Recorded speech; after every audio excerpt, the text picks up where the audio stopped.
خب بعضی وقتا میخوایم سطح سفید رو درست بکنیم، همیشه به راحتی مثالی که تو ویدیوی قبل ضبط کردیم نمیشه، یعنی سفیدمون وضعیت‌های مختلفی پیدا میکنه. من الان میخوام اون وضعیت‌ها رو هم برای شما توضیح بدم که در واقع هر شرایطی رو بیکتون داشت بتونید حلش بکنید. یکی از شرایط این هستش که سفیدتون دیگه روبروتون نیستش، این قسمت و این قسمت نیست، سفیدتون بالا هستش. حالا ما به این سر به هوا هم میگیم.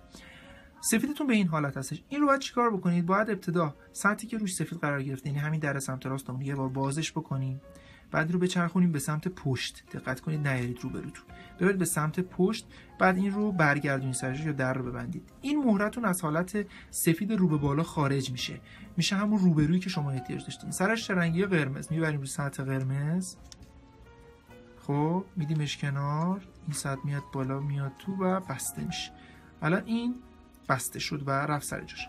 یه سفید بالای دیگه داریم. یادتون باشه وقتی اینها رو میخوایم به سفید روبرو تبدیل کنیم، باید به اصطلاح در رو باز کنیم، ببریمش این پشت، در رو ببندیم. اما اگر زیر این یه مهره سفید درست شده باشه، خب این به هم میریزه. پس همیشه باید اگر یه همچین حالتی داری، اینم اینجاست، ببریدش یه جایی که زیر پاش خالی باشه و بعد این رو در رو باز کنید، ببریدش پشت، در ببندید که این به هم نریزه. پس این یه حالت. یه حالت دیگه هم هستش که مثلا یه همچین وضعیتیه، شما یه سفیدتون این پایین گیر افتاده، میخواید این رو نجات بدین. خیلی ساده است. اونی که گیر افتاده رو یا دست چپ میگیرین یا دست راست، فرق نمیکنه. این رو میارید بالا، میچرخونیدش و برش میگردین. حالا اگه سفیدتون به یه همچین وضعیتی شد، این رو دوباره انجام میدید تا این سفید از حالت سفید بالا در بیاد.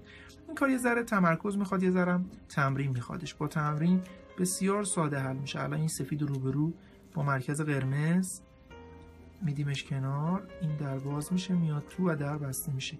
الان یه سفید داریم که گیر افتاده، این رو باز میکنیم، میدیمش کنار، در رو میبندیم. اگر بخواید شرایطتون بهتر بشه، بهتره حتی این سفیدی که اینجا گیر افتاده هم یه جوری بگیرید که روبروتون باشه، که بتونید وقتی این در رو باز میکنید و اینو میدید پشت میبندید، خودش سفید روبرو بشه، دیگه سفید بالا نشه.